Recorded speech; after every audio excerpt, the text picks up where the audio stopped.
Toronto Raptors won their second game in their last 11 games on Tuesday night, and they did it by spreading around the scoring a little bit. 6 players in double digits, led by Gary Trent Jr., who had 24 points. Raptors have 4 more games on the roadie: Houston, Oklahoma City, New Orleans, and Charlotte.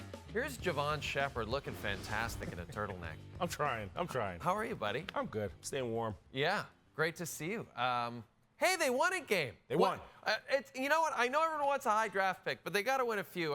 What impressed you about Toronto's performance? Well, they had every reason to pack it in, and the guys really fought, right? You talk about the 34 assists. You talk about them getting on the second chance board, second chance opportunities. But they forced Chicago to turn the basketball over, and more importantly, they converted those turnovers to 30 points. So I thought you got a collective effort from the group. Darko really utilized his bench, and those guys came out and they showcased. Now, the other side to that is the remaining guys on this team, they need to showcase well, right? Because you're getting closer to trade deadline.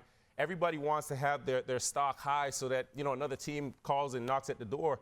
But I think, this was a collective group effort. I really like what they did on the defensive, and I think they were a bit more intentional. You had some double teams on Vooch. You had some double teams on DeMar. But the rotations were so crisp on the backside. And for a young group, I think that's extremely impressive. You said something interesting there. I was going to ask you how players, when they're coming in and out of the lineup, and we've got lots of movement with this team, trade rumors, as you mentioned. Yeah. I was going to ask you how they stay motivated, but you kind of answered that for me. Is it really the fact that maybe they get a better opportunity with another team? Yeah, I think that's always the tough part when, guys are talked about in trades, is that a team, you feel like a team doesn't want you. But then when a trade actually happens, is you realize, oh, somebody else actually wants me. So then you get motivated again. There's some excitement.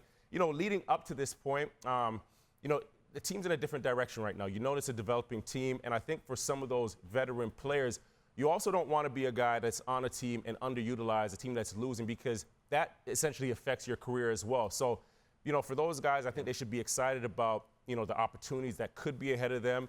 And for the young guys with the Raptors, the key is yours, right? You have the opportunity now to play through mistakes, have fun, enjoy, and just grow. And I think the most important stat for young guys is minutes played, right? You get out there, you get real game time reps.